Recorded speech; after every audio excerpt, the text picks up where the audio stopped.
We're live on Instagram, episode 3 of the CrownCast. Joseph Honey said, I got my co-host Joel Ngulu here, Sir. Yes, sir. and then And we then, got a special guest. Oh, go ahead. no, I was just go ahead, man. You introduce them. Go for it. Yeah, we're both eager to introduce our first guest of the CrownCast. We got Chris and Teresa Herring out of San Antonio, entrepreneurs, leaders, people that impact the community in San Antonio, and definitely grateful to have you guys on. Thank you for having us. Yeah, thank you. Thank you so much. Absolutely. I mean, go for it. Tell us a little bit more about what you guys do in terms of entrepreneurship, community. From my understanding, Chris, you're getting into politics as well. Yeah, so I arrived here in San Antonio in 2006. I was a part of the United States Air Force team and retired in 2011 at Randolph Air Force Base. When I was in the Air Force earlier in my career, I had a chance to meet Ronald Harmon Brown, which happened to be our U.S. Secretary of Commerce, and had a chance to be mentored by him, and I learned so much about what I could expect once I retired and get into the business world. I met my wife here in San Antonio. Teresa is from San Antonio, and she's been an entrepreneur all of her life. You can tell them more about who you are, babe. Yeah. Well, I'm in the beauty industry. I've been in the beauty industry since the age of 17. And so right out of beauty school, I actually went into booth rental. I was self-employed for the first 5 years. And I've been an esthetician for 27 years, owned a salon for 17 years. At some point, I had about 18 employees. I worked for a cosmetic company as well. But in that journey, I was able to return back to school and get my master's in education. And so at the moment, we are currently opening the school. And so I've been an educator for 16 years as well. And so entrepreneurship is something that not only do I preach to people, but I also preach that to my children as well, my grown adult children. And so I think entrepreneurship has been very important to me. I think when COVID happened, I think it was eye-opening for us to be able to survive and not even miss a beat because we're entrepreneurs. And so, it's been great. It's a good journey for me. And for me, just to say, at this point in time, I'm the president or the executive director of Global Chamber San Antonio, which is where I met Joel. Actually, we have a long, interesting story. Maybe we'll talk about it. But I've been in the Chamber of Commerce business. I started out with the Alamo City Black Chamber of Commerce. I then became the chairman of the Texas Association for African American Chambers, which served the state of Texas, and then was brought on to be the executive director for one of 4 major cities within Texas, Global Chamber San Antonio. I also manage the Austin area and Houston right now. Nice. So that's who we are. No, I appreciate it, man. Especially the Air Force background. Joseph, you can kind of mention that for you as well. I'm a prior veteran as well. I did 6 years in the United States Air Force. So we probably went to the same basic training, just at different times, of course. Well, thank you for your service, Joseph. Yeah, thank you for yours as well. I don't know how long ago it was when you got out, but Teresa, you had mentioned being an entrepreneur and being flexible in the Air Force. That was one of our things. I was an intel analyst, and they would always say the key to air power is flexibility. And as an entrepreneur, I've kind of taken that with me because as an entrepreneur, you got to stay flexible. Like nothing ever goes according to plan, which is okay, and it makes you better. But you almost have to go with the flow with a plan in hand. You know what I mean? So, the military has definitely helped shape me as I stepped into entrepreneurship. And I think it was necessary for me. Well, that's good, man. For me, I just grew up a strict family. So you guys kind of know that story a little bit. But meeting Chris was really key for me. And just as a young man, how to time manage, how to meet the right people. Don't just go and spread your seat everywhere and everyone's for you. So like, learning all those skills, learning all those trades from Chris, like while I was in grad school, was key for me as being an entrepreneur. And also bringing faith into it. You know, entrepreneurship is all like business is business, like get your money and don't worry about everyone else. But as a Christian mindset, it's kind of the opposite. The whole point that you do your business, get your money, is to pour into other people. And so having to say yes, say no to certain things was really hard for me as a young entrepreneur while in grad school. But Chris has been a strong mentor. I can call him anytime, and he pretty much gives me advice. He connects me with different people that I need to connect with. And so I really appreciate you, Chris, for being on this call, but just who you are. I appreciate the acknowledgement. You know, I remember also I've owned a couple companies. I owned a school in San Antonio for 10 years almost, and a publishing company. So I do believe in having multiple streams of income. But one thing that I remember, I was taking a sales class online, and the trainer was saying that if you're going to work with people, make sure that they're coachable and trainable. And I look at that same premise for mentorship and being connected with people in the community, because you could spend a lot of time working with people who simply are not coachable and trainable. They don't take your best advice. They kind of scoff at your remarks. And so those are people that you don't waste time with. But when you find someone who you can pour into, and that's why I said up front, you know, I had the U.S. Secretary of Commerce who I had a chance to spend some time with before his tragic death in the plane crash. But he just gave me real good nuggets of information to kind of to hold on to. He told me one thing. He says, hey, wherever you go, join a chamber of commerce in your local community, because the local chamber will expose you to the issues of your local environment. How can you run a business if you don't know the local issues of your environment? Right. So that's a key question. And so when I came into this environment of global chamber, or an international chamber that's connected to 525 markets around the world, for me, that was a daunting challenge, because I didn't go to college. I didn't go to college and major in business. I went to college and majored in liberal arts. And so business was far from what I thought my future was going to be. But I did, and I still to this day, I study. I have on my office at Evolve Medical Group, I have an international business textbook that's open. I think I'm on like chapter 3, and I'm learning still about various terms in which business people use within their conversations. How else can I talk business if I don't know the lingo? So, you know, every day is a learning process, and we must figure out what we must learn. We also have to figure out who do we tie into that can help make us better individuals. Yeah, absolutely. Chris, what did you do in the Air Force? Yeah, so my Air Force story, I went to Boston University, got a commission. I went through the ROTC program there. And when I initially came on into the Air Force, I was selected for what we call the Gold Bar recruiting program. The Air Force had a deficiency in the diversity of African Americans, Hispanics, Asians, Native Americans as officers. And so they sent me out into the Ohio Region Valley, and I basically became an officer, quote unquote, recruiter, looking for high school students and college students that really would meet the mark of being an officer. And then after that, I became a personnel officer. I started out at Los Angeles Air Force Base. And that's where I had, I think, the biggest blessings. I was selected to, in my spare time, I was selected to be a protocol officer for President Ronald Reagan.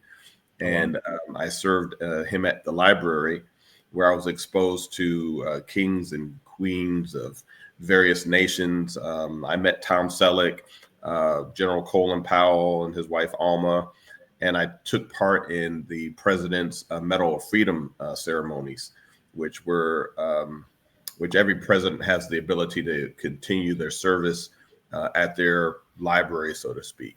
And so I did that for a number of years. And then that's where I was exposed to U.S. Secretary Ron Brown, because I had some previous experience dealing with the high-level dignitaries. So that was kind of my start there. Deployed right after Operation Desert Storm into Iraq. That was life-changing. Went through a whole gunfight that was there on the ground, and lived to be able to tell about it.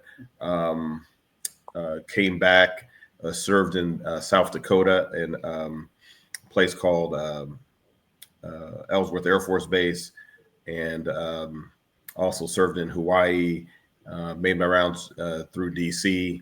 And then during this time, while I was doing all this traveling, I became proficient in other career fields in the Air Force. So I've done plans, I've done Air Force recruiting, in addition to being a personnel guy. And then ultimately I retired at Randolph Air Force Base after, going through a series of deployments. During 9/11, I was in Saudi Arabia, and then actually stood up one of the largest campaigns that the U.S. Armed Forces has ever seen right there in Saudi Arabia. So lots of great experiences. I think that, again, the people like you, Joseph, really made my career excellent.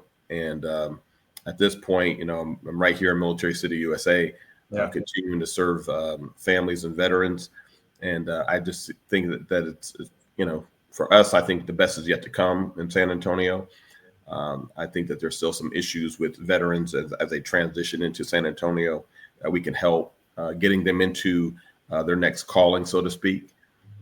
And helping them to realize that their full potential has not been maximized in the military, but yet they can do some great work right here in our city. Yeah, I think that's amazing. Just the military is one of the coolest things, because as a young man, you can find yourself being around high-level individuals, people that run countries, or are liaisons to people that run countries. And there's like, to be that young and in those types of rooms, I don't know really any other opportunities out the gate to where you can be in those types of rooms. I know, in my early 20s, 21, 22, I found myself in similar type rooms with Secretary of Defense and National Security Council. I was an intel guy. Right. And there's times where I just be like, how am I even here? Like this is weird. These are people that I see, making powerful decisions, and I'm briefing them. And so it's cool. It helped me understand the level of pressure, like being able to deliver while being under pressure with those types of people, how to navigate in rooms of power. A lot of times I was, lower ranking at those times. So I was more so a fly on the wall, but I wanted to make sure that perception was there, that I could hold my own and deliver that type of material. But, you started talking about veterans transitioning and more work to be done.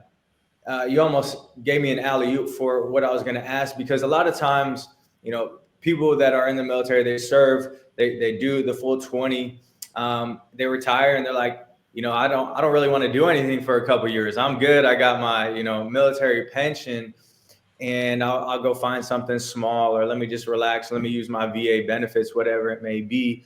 Did you, when you were in the military, in your career, did you ever picture yourself living how you're living right now in the step of entrepreneurship and being so involved in the community? Or was it one of those things as it evolved over time, by the time you got out?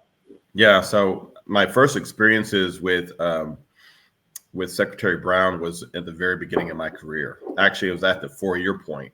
And at the 4-year point, it's a very interesting time, because most young officers think that they have the opportunity to exit and to do something great in corporate America. Right. And in fact, the companies start recruiting you really early, because they know that you've gone through some level of training. They know that you have some education. So you're really a hot commodity, and they'll start offering various offers. And I saw a lot of my peers who simply punched to chase the money. And now today they say, man, I wish I would have stayed, because the benefits that the armed forces offers through retirement is just tremendous. Healthcare, a salary, for life. And so can you really beat that? And then education, of course.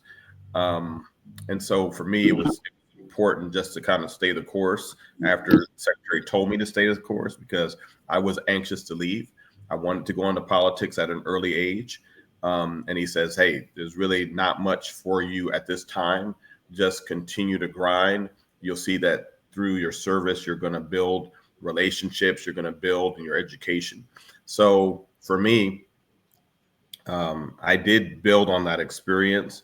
And I did have a chance, because once I did work for President Reagan, I was selected to work some initiatives for President George Bush. And then I also worked as the White House chairman for President Clinton's One America. And so I had the chance to touch other presidents, other initiatives. And I look at my career as not necessarily a traditional personnel career, because there was nothing traditional about me working personnel, but it was more of the extra opportunities that I had, that the military leadership had confidence in me, that I was going to be able to excel and make sure that our brand of service looked really well. Because as you said, Joseph, standing in those rooms with Secretary of Defenses and presidents and so forth, there's a lot of pressure. And so as a service, we always try to make sure that we look good together. And that's, I think that's one of the things about my experience in the military, teamwork, and really knowing that we're a unified force was so important. And that's probably where I would see today, as I'm looking at various companies as they grow out here in corporate America, that, they don't necessarily have the same type of camaraderie or teamwork, or the ability to come together as one unified team within a team. So those are things in which I try to diagnose when I'm working with presidents, CEOs of companies, to let them see. And I kind of do a SWOT analysis. Joel, you know what a SWOT analysis is. For sure. I do a SWOT analysis just so that they can actually know what their strengths, weakness, opportunities, and threats are. And then we'll talk about the people, we'll talk about the mission, and we'll move it forward. And hopefully I'll gain their trust, because every day I'm looking for new chamber members. I'm looking for new people to be a partner with. Man, Chris, so it sounds like, man, you were just natural born leader, and then they saw that leadership in you, so they trusted you to be like effective in getting things done. That's like, so far the story sounds like that. Cause I'm like, man, you should not be in those places, but obviously they saw something in you and they're going to push forward that. But I have a question for Teresa, because hey, can I say something before you go to Teresa? Because I cringe a little bit. So this notion of a natural born leader, I cringe. You don't like it? No, because it's almost like that term self-made. Yeah. Like when I see self-made T-shirts, I cringe. Same. Because God knew when he gave birth to me, he had a purpose for me in my life.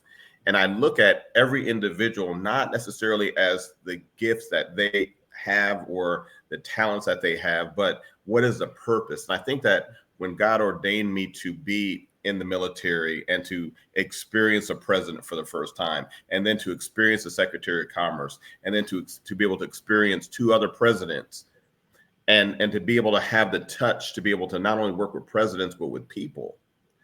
For me, that was more of God's calling for my life. And I stepped into it because I did acknowledge it. I did acknowledge that I had certain gifts early in life that maybe other people didn't have. And then I'll say favor is not fair, because things were happening for me that just enabled me to rise real fast. But at the same time, while there was that favor that was on me, there was also that challenge of real life sin that was in front of me. And so my story is not just of success, but it's also a failure, because I've failed. And God only knows, about how he's purposed me to be able to overcome those failures. But that's why I cringe. I'm gonna let you get back to my wife. but thank you for No, acknowledging. Yeah, I appreciate that. oh, most definitely. No, just speaking of leadership, because like entrepreneurship, you are a leader in the community, whatever you do, right? And I think entrepreneurship is about solving problems. So how you mentioned, like you need to know your community, you need to know what they need before you even jump into it. So like as a powerful woman leader and entrepreneur, what are some things that like what got you into entrepreneurship? Why? Like for me, my family, we're poor. We didn't have nothing, so we were forced to cut yards, go out and sell candy canes during Christmas times. My sister, older sister, she was like super like advocate for that. So she would go out by herself. She was really strong in selling, getting out there for the community and what needs to be done. And so her why was we needed the money, we needed to be successful, and like it's not easy for a woman being entrepreneurship. It's not easy for a woman to go door knocking, you know. And so, but she did it, and I'm always questioning like what got you doing that? And her answer is, well, Joe, if I never did that, like we wouldn't have Christmas gifts at certain times. We wouldn't have experiences that we had. And so her why was came from like my parents and our lineage coming from Africa. And so that was her why. But for you, you say you started like 17 years ago. What got you into that and why? I'm going to be honest with you. I think it wasn't purposeful behind learning entrepreneurship. My mom was a homemaker. I am the youngest of 8 children, and Wow. my father, provided. But my mom was a baker, and so she used to take orders from the teachers and send cookies, things like that, bake goods to the school and sell them. And I remember at a very young age in elementary school, she would tell me, these are extra cookies. Whatever you sell, you can make $1 off of each. Not understanding what she was really teaching me. And so I remember the first day coming back, and I'm like, I sold out. And I remember her paying me and giving me money, and I'm just like, wait a minute.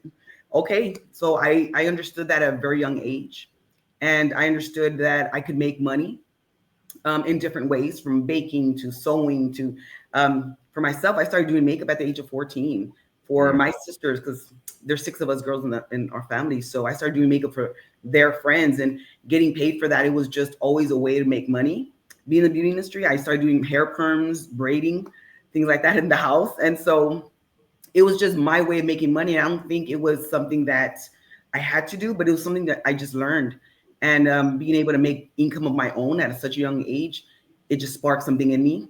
And I've kind of pushed that whole idea onto my children. And so I have a daughter who owns her own business at the age of 25. She has done really good for herself. She's a pastry chef as well. Wow. So I think the journey has just kind of putting that idea out there that you don't have to work for corporate America has been so impactful for me, because I wasn't in the military. Some people just did not get in. And so I didn't want to get in the military. And all respect to the ones who do, but I did find an industry that I was able to shine in and that I really love a lot. And so being able to take the idea of making my own money and starting booth rentals within my salon and being able to pay a high rent with giving other people opportunity to work for themselves and creating our own hours, things like that. It was such a great idea for me. And so 27 years in this industry has allowed me to now mentor upcoming people in the beauty industry. Wow. That's And amazing. then, yeah, that's amazing. I mean, I'm proud of her because, she's very humble when it comes to like the acknowledgement of who she is within the industry. I learned that she was voted by the people as being like the beauty guru of San Antonio. She's called the Esty Bestie. And when we right now are on a little college tour with her, she spoke at the Ogle School last week. Today she's scheduled to speak at the Milan Beauty School, and when these young people see her, because she's been an educator, they are just like, wow, hey, they're just, wow, Miss T, hey, nice to see you. And they called her the GOAT at her last session. And I was like, the GOAT? And they say, yeah, Miss T's the real deal, because she loves what she does as an esthetician, and she puts her heart into it. And for me, as her new husband, it's, I want to also enable her to fulfill her purpose. And she touches people every day in a very special way, and that's a gift. Again, once you find your true calling, you're able to be successful because God's going to anoint what you have. Yes. it's when we walk outside of our purpose is where we put ourselves into danger and into harm's way. But when we stay lined up with what God's called us to do, then we're blessed, and we can be a blessing to those, because I do believe that in all of our respective callings, that we are all in ministry. Yep. We all have the ability to minister and to promote the values of what Jesus Christ has left for us. And so I see her in that way, and we were able to see the blessings of being able to support each other in our respective endeavors. Yeah. No, you hit on the head right there. Your life is ministry. Whatever field you're in, you're called to be a minister. But I guess how do y'all kind of align with like kingdom, like scripture into your business? So what are some practices that you do to keep your ministry, your business together, aligned with God? What are some things that young entrepreneurs should be doing and can do? I think always keeping God first. Yeah. In everything you do. And that's and it. Decisions you make, business decisions, always making sure that the decision you're making is very thought out, and always walk with God's purpose.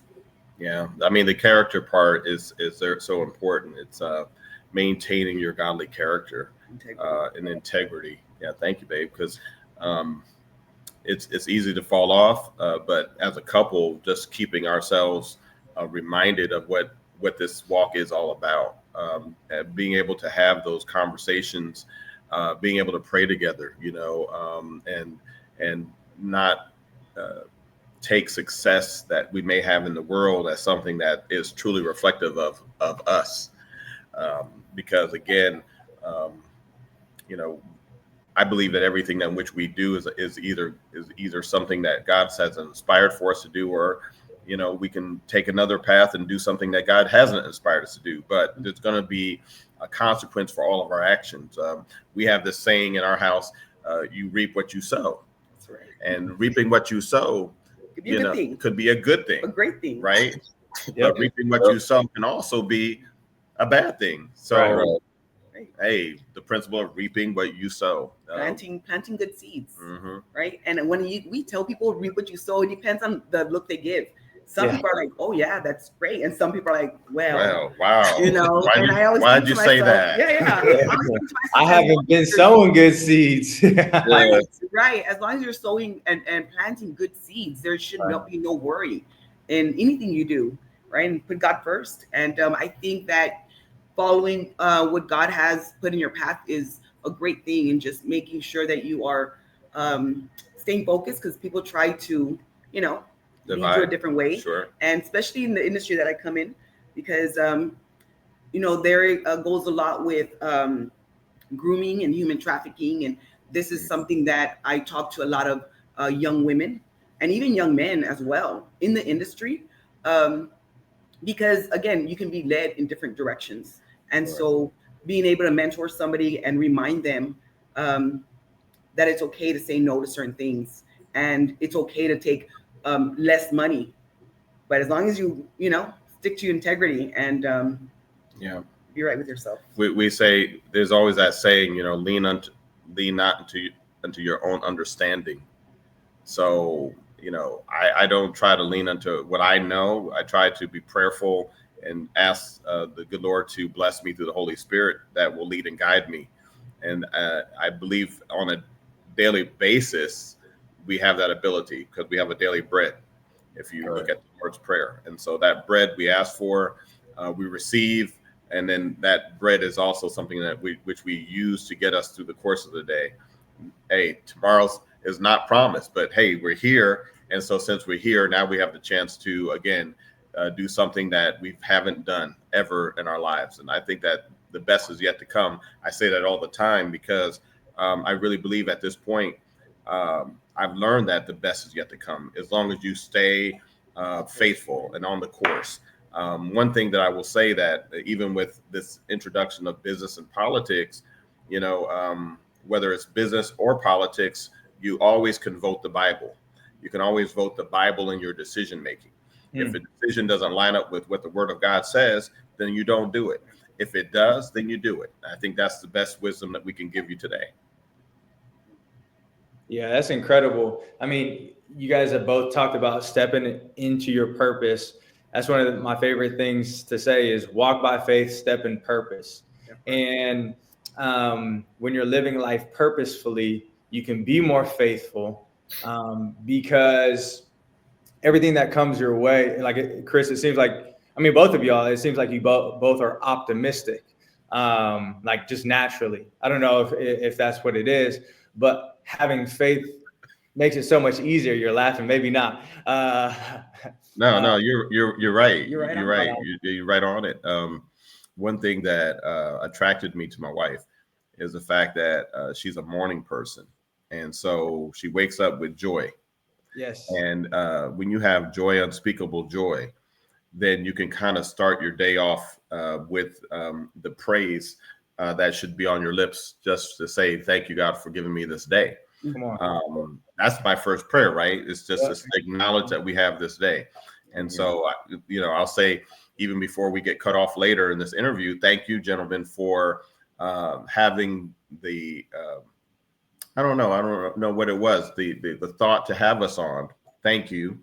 And to give us this platform. We don't know where this video may go, but I thank you in advance because I do believe that the younger generation has a calling to keep the word of God alive and to do the things that God has put on your hearts to do. I think it takes bold courage to stand on your faith. I remember as a young man, I didn't really want to stand on my faith. I knew I was blessed, but I didn't want to stand on what God had for me. He called me to preach at a very young age, and I said no. And I remember my dad telling me, he says, "Hey, you can't tell God no." And if you do, you're gonna end up in a situation that you're not going to like. And that happened to me in my life, several reminders for me. And so once I said yes to God, not saying that life is perfect because I've had ups and downs, but I found that after saying yes to what God had for me, man, life is so much better. Life is so much clearer. And so my prayer, even with finding this woman, and she's a great woman, was to understand that there's certain things that some people have that you don't have, that God gives you in order to build you up even further. So she has certain traits that I don't have, but together we have it together and we're stronger together. And I think that this is an amazing journey. I'm loving life. This is, like I said, the best is yet to come. And I experience that with my bride on a daily basis now. I love that. Because that's everybody's dream, right? Not to just get married, but to get married and have a lasting relationship with somebody that, you like, it fits like a glove, right? And, you guys are both entrepreneurs, go-getters, you're involved in the community, mentoring others. Talk about how you guys play into each other to make each other better while pursuing individual businesses and pursuits. You want to take the lead? Well, we are connected through the chambers. So we were both part of different chambers many, many years ago. I think I came into the Chambers of Commerce back in 2012. My business was still very new at that time. And so I was part of the West Chamber of Commerce. And so I was invited to come and take in part with the King William, which is a historical neighborhood here in San Antonio. And that's actually where I met Christopher and his chamber that he was part of. And so because we do what we both do individually, so when we came together, it just made sense because we are both into marketing, networking. And so finding somebody who's my equal in business just made sense. And then finding that, he's very spiritual and God-fearing, it definitely made a difference. It's something, it's a number one on my list, right? So I think that really helped us being able to connect together, because I think it's hard if a person doesn't understand the whole networking and marketing aspect of what we do, because we do it a lot. And if you look at our calendar, it is full of events that we constantly do. And so I think that has been very good for us to help balance our relationship. I think it's been good. Yeah, and I would add that, doing life together with someone, especially someone that's also in business, you have to have great communication. You have to be able to talk about everything, perceptions, how people may present their information to you, body language. There's nothing that we don't talk about. Yeah. So when we are out there, we are very strong together. I think that's probably the best answer I can give you, because truly, you can get out here in the streets and you can be divided if you're walking two separate types of walks, or you could be on the same walk and understand the nuances of each other, know the strengths of each other, know the weaknesses. And then that allows you then to have the conversations about, well, in these types of situations, how would you prefer that I act, or how would you prefer that I respond? I think that's a part of the dance. It is a dance, but it's a dance that revolves around communication, and then kind of having a debrief. So, in the military, Joseph, we had debriefings all the time, right? So so Joel, a debriefing is like you have this event, and then after the event, you say, okay, what went well, what didn't go well? How should we tweak the process to make it go better the next time? Right. And that's the ultimate goal. So, we talk about anything from, hey, our participation in church to our participation at networking events. How do we get better together that makes us individually stronger, and then as a couple stronger? And right. we're both look, we're brand new married, but we started to exercise these principles that we're talking about from the very first day that we met each other and agreed that we were going to try to do life together. So that was our first agreement: how do we do life together? And then this is the journey that we're on. And moving as a unit, right? You don't move without your partner. Mm-hmm. So knowing your position, right? Position. So she was teaching me about this thing called position. And I've seen this word position now on several reality TV shows. This guy said the other day, he says, hey, you're out of position. And I was like, ooh. So the position. I think what I told him was like, hey, I know my position. He was just like, what? I was like, I know where I stand. And so, and the reason I say that is because, a lot of people know Christopher. And so, people will come up and, say hi and things like that. And so people will now say, oh, he'll introduce me. And so I think a lot of times some people will maybe feel like they can't approach him because, he's with me. And I usually say, no, absolutely not. There's a professional way on how to handle ourselves within events and networking. And I think that makes, it's very important for you to have communication, with your spouse, and being transparent to the point where it's uncomfortable transparency. And I think a lot of couples are not ready for that. Mm-hmm. They want to leave certain things out, and only the comfortable conversations to have. So I think communication is key, and transparency absolutely has helped a lot. And the transparency of even conversations that are hard to have, right? And being taking accountability for yourself individually, I think has definitely helped. And then again, keeping God first.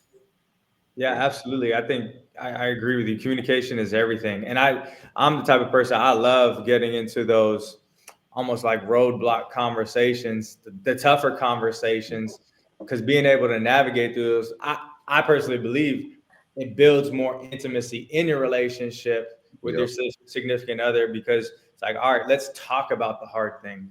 Relationships nowadays, nobody wants to talk about it. They don't want to address the elephant in the room. And that's why, marital statistics are the way that they are. And it's all a learning process, maturity, but being entrepreneurs and leaders, you're constantly having to have those tough conversations with your team or, different partners, right? Or just being transparent with the board of like, hey, this is where we're at. We made a wrong prediction, right? And leaders always are the ones to, take ownership for that. And if we do that in our relationships, it's so much easier when we have those serious conversations, or not even serious, just regular conversations, because you're able to move as a unit. It's like, I know how my queen moves, and I know how my king moves. I know their mindset. And so it's just so much easier. You guys are just literally going hand in hand together, because all that foundation is strong. You can't build on top of something if that foundation is strong. You can try, but it's going to end up crumbling down. And people build their businesses like that. People build their life like that. People build their relationships like that. So it's so cool to see that you guys have implemented that into your relationship, because I personally believe that's what creates longevity and success, because that's what successful relationships do. So you're just reverse engineering. Yeah. Joe, one thing that you mentioned, so to be successful in any type of partnership, whether it's a business partnership, whether it's a marriage, is knowing yourself. And one part of knowing yourself is to be able to have a real accurate inventory of who you are. So, for instance, sometimes like in the military and even in corporate America, they have these surveys like the Myers-Briggs, where you can learn about, what type of person are you? Are you an extrovert? Or are you an introvert? There's the spectrum, which my friend Q does, which talks about your temperament. Like, how do you make decisions, and are you emotional? Are you not emotional? What is it that you need as an introvert? Like I look at the Bible, and I look at Jesus in the book of Mark, mostly, where it showed that he was doing various things amongst the people, and he did it in large groups, and then he also did it in small groups. The large groups, he would turn water into wine, and he would outfit the whole wedding. Everyone's being joyous because now they have a celebratory event that everyone's participating in. But then yet, instead of him taking on all the acknowledgement and all the kudos from everyone for what he did, the hand clap, the applause, no, he would retreat. And he would retreat back into the smaller groups, back into the disciples, and back even with a few of the disciples, right? Okay. So he never stayed out there with the 5,000, but he would come back to the 4.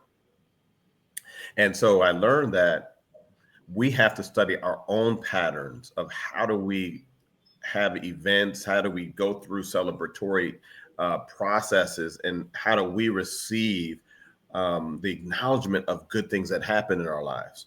Do we stay out there and celebrate with the masses, or do we come back to a small group where we can actually, again, debrief, dissect, understand the movement and the hand of God moving in our life? That's where we would appreciate, I believe, even more of what God is doing for us when we take the time to look at those types of situations one by one, as opposed to just being caught up. And when we get caught up is when we're basking in our celebrations, and then things happen. And you see this with athletes, you see this with stars who are very visible. They have great successes, but then they crash and they burn. And then they have to rebuild all over again. So we hope that having a Christian walk would allow us to be more consistent. And this is what I really respect about my friend Joel, is that he's provided for me, even as a young man who's around my son's age, he's provided me with a very consistent view of what a Christian man should be. And that's why I'm glad that you invited us today, because I'm able to celebrate those types of victories with the world. Oh, that's good, man. I love everything you said about the debriefing and like y'all getting together and communicating, because that's what my parents showed. They taught us that, and that was like a key for their marriage. And at least I would say this: the more you do that, you get closer to your wife, it drives you to have more kids. So they had 5 kids for a reason, but they spent a lot of time debriefing, talking about their issues, because they had a calling. They had a calling, and it was ups and downs, but they continued on the path God had them to go. So.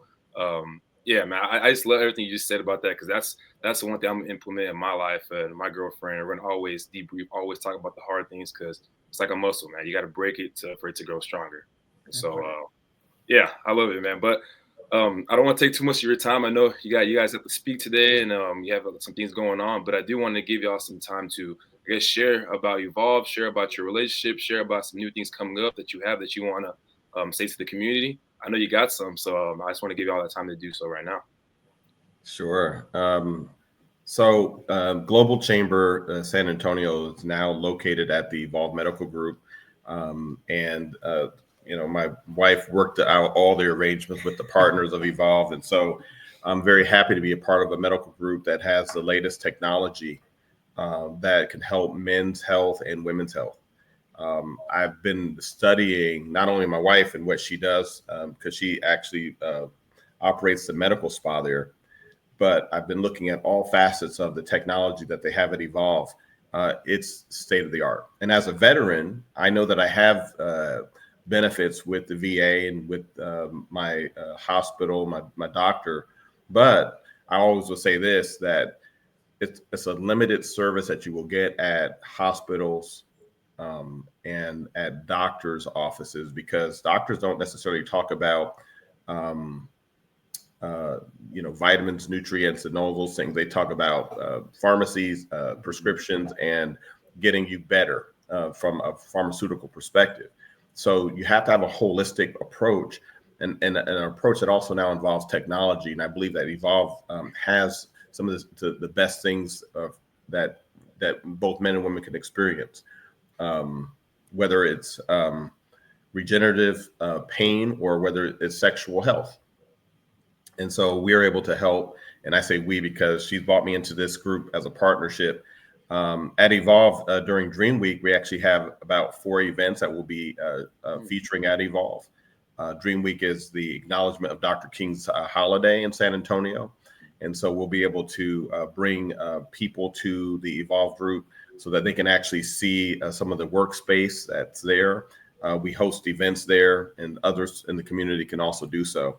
I'm actually running a nonprofit campaign for Evolve, which allows nonprofit schools, faith organizations that would like to fundraise to work with me and Evolve to be able to generate funds by sharing the good news of what Evolve has to offer to the community. So people can reach out to me at Christopher@globalchamber.org, Christopher@globalchamber.org for more information. And then I'm right now I'm also driving Miss Teresa, which is like an offshoot from Driving Miss Daisy for the younger folks who've never seen the movie. Yeah. But I know about it. Okay. So, hey, I'm in the passenger side. No, I'm in the driver's seat. She's in the passenger, and I'm just taking her to various schools around San Antonio because, again, she mentioned that she's an educator. She's actually standing up the Evolve Institute, which is the training component of what her career has really led to. And she's continuing the education process right there at Evolve. I'll let you speak though. Well, I did leave the schools about 1.5 years ago. And so my education company was approved by the Department of Education about 5 or 6 years ago. And so my overall goal, my last step within this industry was to open up an advanced training center. And so what I do for Evolve, I run the med spa at Evolve Medical Group. And so I know a lot of people think of a med spa and they automatically think maybe a lot more luxury, relaxing, services, but I actually specialize in problematic skin, people who suffer from cystic acne, rosacea, psoriasis, plaque psoriasis, severe eczema. And so what we do there is provide treatments outside of just giving a person medication. So a lot of times, as we know, that medication can start causing liver failure or problems within your liver. You are what you eat. So everything you take into your body, it's gonna have to come out one way or another. And so there at Evolve, what we do is it's a wellness center. So we teach people how to live better, from sexual health to different programs for premenopause and postmenopause for women, and just different variety of treatments from IV therapy to peptides, B12 shots, and so testosterone program. We do have, which is the Cocoon, the fitness pod. We have infrared and red light therapy. We have the Presso therapy, which is great for people who have issues with their lymphatic system. And so we have a lot of different technology that we offer there. at Evolve. And so bringing more light to what we do there is something we want to get out to San Antonio. And with Global Chamber, that since we have a co-work shared space, we're able to do events, mixers, networking. We're able to talk about business. So 2025 for me, since we've been able to establish this partnership with Evolve within the Global Chamber, is about education, training, equipping. I am going to announce that I am running for mayor of San Antonio. Using the experiences that I've amassed over a lifetime to bring it to the people. I hope to serve the people through the government. I do believe that there's so many opportunities, but I do know that San Antonio has been plagued with this issue called poverty. Poverty has left us ranked in the nation in the top 3 cities in the nation with poverty. And that's not a place where I think that San Antonio should be in. Being that we're Military City USA, I think that we have the brain trust of people, leaders, servant leaders who want to improve. I think that we just haven't had the right types of dialogues that will enable the people to have a true voice. And I'm just going to say that even if I don't win, I hope to press the next mayor to be able to have a commitment to improve the quality of life for God's people. And I think that's really the best that I can say today. My wife, hey, she's awesome. She's encouraging. She's pushing me to do something that I think I've had a fear of doing. But, I want to walk out on faith, and I'm going to let God do the rest. And so you'll be hearing more, hopefully, about our campaign to restore some of the family values that we believe are important. And, I just thank God for the opportunity today. Really appreciate you both. Yeah, we appreciate you guys both coming on. And, I just want to say any way that we can, Joel or myself, our community can help make your guys' goals and dreams happen. If there's a way that we can play into that, we're definitely all in to support you guys in any way.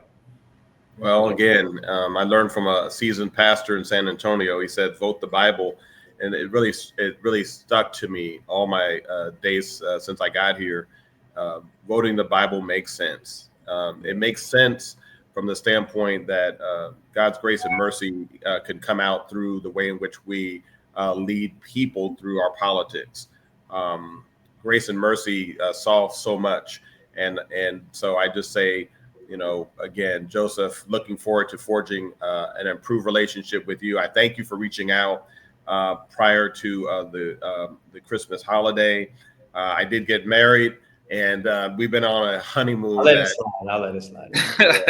I thank you, brother. Thank you. Absolutely. No, thank both of y'all for sure.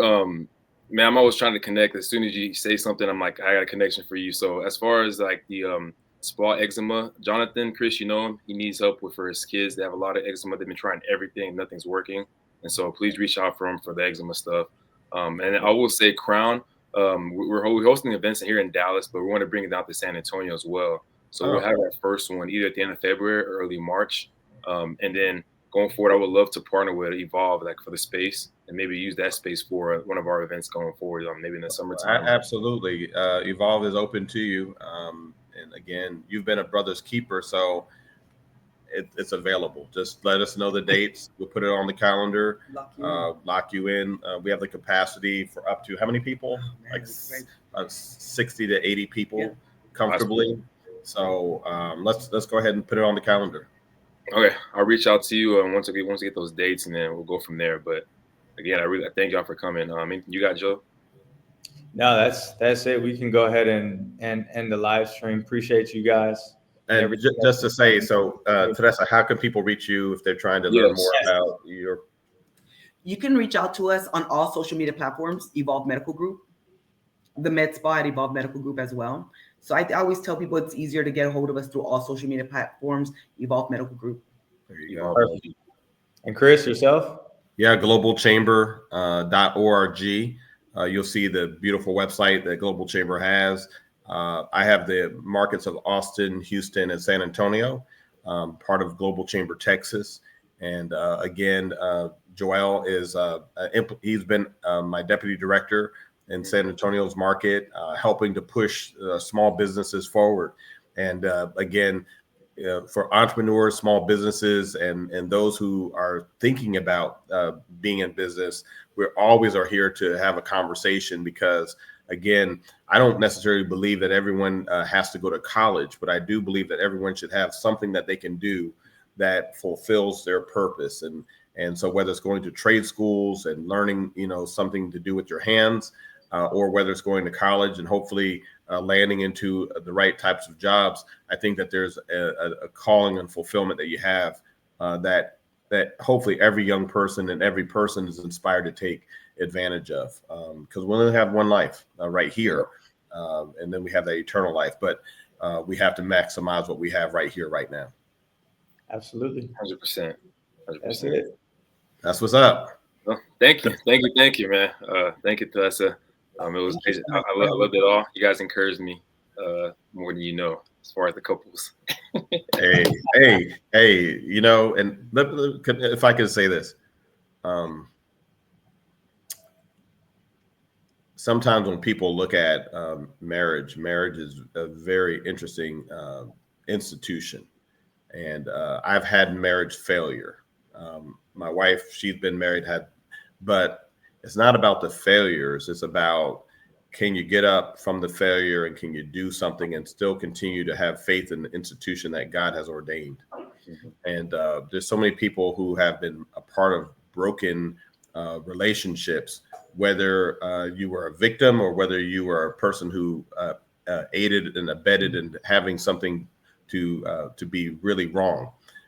We all can get better. We all can be forgiven. We all can move forward. And that's what this is all about. This is about the walk of moving forward in God's purpose and being truly humble about that opportunity, because, you can have it today and it can be gone tomorrow. So we're just trying to, enjoy what we have together and being just totally honest about it. So there's no surprises. There's nothing that could sneak up on us. We're like a lion, and we're ready. We're ready. And that's kind of how we look at life every day. But thank you again, brother. Thank you both again. Absolutely. Awesome. We'll go ahead and end the live right here then. Yep. Thank you. All right.